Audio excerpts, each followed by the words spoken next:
अगले साल 22 जनवरी को राम मंदिर की प्राण प्रतिष्ठा होनी है, यह जानकारी आप सबको होगी। मोदी जी प्राण प्रतिष्ठा करेंगे, यह बात की जानकारी भी आपको होगी।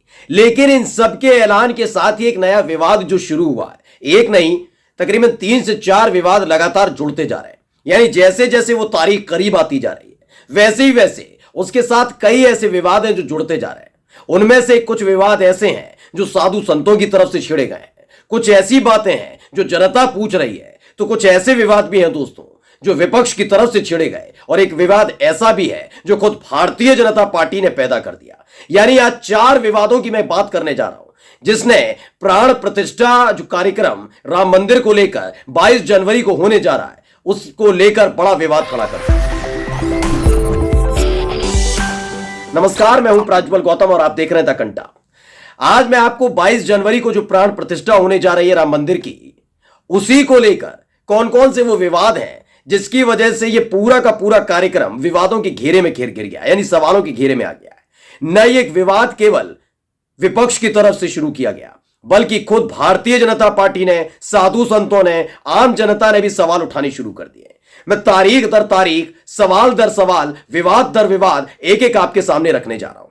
लेकिन सबसे पहले मैं बात करूंगा ताजा विवाद की। विवाद ये कि राम मंदिर की प्राण प्रतिष्ठा जो 22 तारीख को प्रधानमंत्री नरेंद्र मोदी करने जा रहे हैं, उसको लेकर अलग अलग दलों को निमंत्रण दिया गया था, ये न्योता दिया गया था कि आप आइए इसमें शामिल हुई। लेकिन फौरी तौर पर जो सीपीएम और सीपीआई है, यानी कम्युनिस्ट पार्टी ऑफ इंडिया और मार्क्सवादी कम्युनिस्ट पार्टी ने साफ तौर पर ऐलान कर दिया है कि वो इस कार्यक्रम में जो राम मंदिर की प्राण प्रतिष्ठा होने जा रही है उसमें शामिल नहीं होंगे। जो लगातार भारतीय जनता पार्टी को फॉलो करते हैं, जो मोदी जी के समर्थक हैं, बीजेपी के समर्थक हैं, वो लगातार इसे हिंदुओं का अपमान बता रहे हैं, सनातनियों का अपमान बता रहे हैं। लेकिन सीपीएम और सीपीआई की तरफ से जो तर्क रखा गया है वो ज्यादा मजबूत नजर आता है। दरअसल यही बात साधु संत उठाते रहे हैं और यही बात सीपीएम और सीपीआई की तरफ से उठाई गई है। सबसे पहले मैं खबर बता दूं क्या है और उसके बाद आगे बताऊंगा है क्या। दरअसल बीबीसी ने इसे रिपोर्ट किया और लिखा है, वृंदा करात ने कहा कि हमारी पार्टी राम मंदिर के प्राण प्रतिष्ठा समारोह में शामिल नहीं होगी। उन्होंने जो आगे कहा है वो पढ़ना सबसे ज्यादा जरूरी है। उन्होंने कहा कि हमारी पार्टी इस आयोजन में नहीं जाएगी। इसके पीछे हमारी एक बुनियादी समझ है, हम धार्मिक भावनाओं की कद्र करते हैं, लेकिन इस तरह के धार्मिक अनुष्ठान को राजनीति से जोड़कर राजनीतिक मंशा के साथ आप यानी केंद्र सरकार इसका इस्तेमाल कर रहा है। हमारी समझ में यह देश के संवैधानिक प्रावधान के अनुरूप नहीं है। देश की सत्ता किसी एक धर्म के रंग में नहीं होनी चाहिए। एक धार्मिक अनुष्ठान का राजनीतिकरण बिल्कुल सही नहीं है। अब यह क्यों सही है वो मैं आपको बता दूं और ये मजबूत तर्क क्यों लगता है।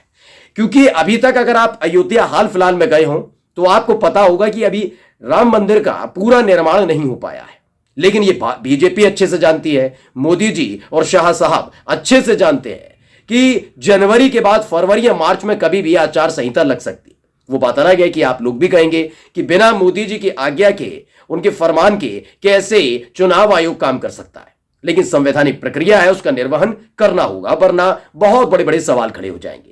जो राम मंदिर है उसे बनने में, पूरी तरीके से बनने में, बन तो रहा ही है, लेकिन जो पूरी तरह बनने में भी वक्त लगेगा। लेकिन वो जब तक बनकर तैयार होगा उससे पहले ही चुनाव हो जाएंगे, उससे पहले ही सरकार चुन ली जाएगी, पार्टी जीतेगी, बहुमत में आएगी और किसी और पार्टी की सरकार बन सकती है।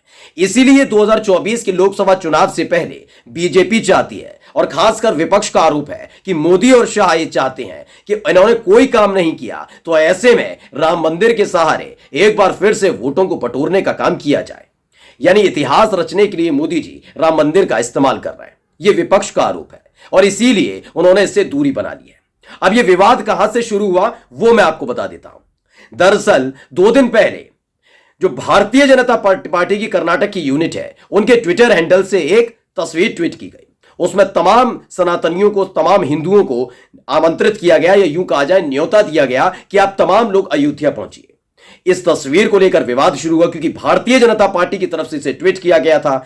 इसमें राम मंदिर दिखाया गया, इसमें मोदी जी नजर आते हैं और इसमें बाल स्वरूप में भगवान श्री राम नजर आते हैं। लेकिन इन सब के बीच विवाद इस बात को लेकर था और साधु संत इसलिए नाराज होते हुए नजर आए कि किसी की हिम्मत नहीं है कि भगवान श्री राम का मार्गदर्शन कर दे, कोई उनको घर तक पहुंचा सके। वो हमको घर तक पहुंचाते हैं, वो हमारा मार्गदर्शन करते हैं, वो हम पर कृपा रखते हैं। लेकिन इस तस्वीर के जरिए ऐसा लग रहा है कि मोदी जी की कृपा की वजह से राम जी को उनका घर, उनका आवास, उनका अयोध्या मिलने जा रही है। इसमें उंगली पकड़े हुए मोदी जी बाल स्वरूप जो भगवान श्री राम के हैं उनको लेकर अयोध्या और राम मंदिर की तरफ ले जाते नजर आते हैं। वो बात अलग है कि तकरीबन 5 से 6 घंटे के भीतर माना गया कि इस ट्वीट को हटा दिया गया, क्योंकि इस पर विवाद बहुत बड़ा खड़ा होता हुआ जा रहा था। और बात इतनी नहीं थी कोई और विपक्षी नेता कर रहे थे, बल्कि जो सनातनी है यानी हिंदू धर्म के ताल्लुक रखते हैं उन लोगों ने इस मुद्दे को बहुत बड़ा खड़ा कर दिया था। उन्होंने साफ तौर पर कहा था कि ये कोई शिको शकवा नहीं है हमें है कि मोदी जी का कद बहुत बड़ा है, लेकिन इतना भी बड़ा नहीं है कि वो भगवान श्री राम से बढ़कर हो जाए। ये पता लगा कि इस एक पोस्टर ने ऐसा बवाल खड़ा करा दिया है जो बीजेपी के खिलाफ चुनावी दौर में जा सकता है। इसलिए पहली ही फुर्सत में भारतीय जनता पार्टी की जो कर्नाटक की यूनिट है उसने अपने ट्विटर हैंडल से इस ट्वीट को डिलीट कर दिया। लेकिन तब तक तूफान आ चुका था, यानी बवाल मच चुका था, यानी साफ हो चुका था कि भारतीय जनता पार्टी इस राम मंदिर का जो एक धार्मिक कार्यक्रम है, बार बार मैं कह रहा हूं, मैं भी सनातनी हूं, 500 साल का संघर्ष जो लगातार बीजेपी सुनाती है, हिंदुवादी संगठन बताते हैं, उसका एक बहुत बड़ा अपमान था कि मोदी जी अपने आप को भगवान श्री राम से ऊपर मानते हैं, इसको लेकर था। अब अगला जो विवाद था वो था, और पहला जो विवाद था वो आपको बता दूं। पहला विवाद यह था कि जब 22 जनवरी 2024 को प्रधानमंत्री नरेंद्र मोदी प्राण प्रतिष्ठा का कार्यक्रम करेंगे, उसको लेकर चंपत राय सामने आए। उन्होंने बताया कि लाल कृष्ण आडवाणी और मुरली मनोहर जोशी को निमंत्रण दिया गया, न्योता दिया गया, लेकिन जो न्योता दिया गया है उसके साथ ही उन्होंने बताया कि आडवाणी जी और जोशी जी आना चाहते हैं, लेकिन चंपत राय नहीं चाहते कि वो आए, यानी उन्हें पाबंदी लगा दी गई। जबकि मोदी जी को अगर आप देखेंगे, उठाकर गूगल भी करके देखेंगे, तो सर्चिंग में आपको कहीं भी मोदी जी का नाम नजर नहीं आएगा कि बहुत बड़े आंदोलनकारी राम मंदिर के लिए रहे हो। लेकिन सब जानते हैं साध्वी रितंबरा, उमा भारती, लाल कृष्ण आडवाणी और इनके साथ ही मुरली मनोहर जोशी, ये तमाम लोग बहुत अच्छी तरीके से रहे हैं, मतलब आंदोलनकारी रहे। तो इसको लेकर एक विवाद खड़ा हुआ था। एक विवाद यह था कि राम मंदिर की जो प्राण प्रतिष्ठा होने जा रही है वो शुभ काम है।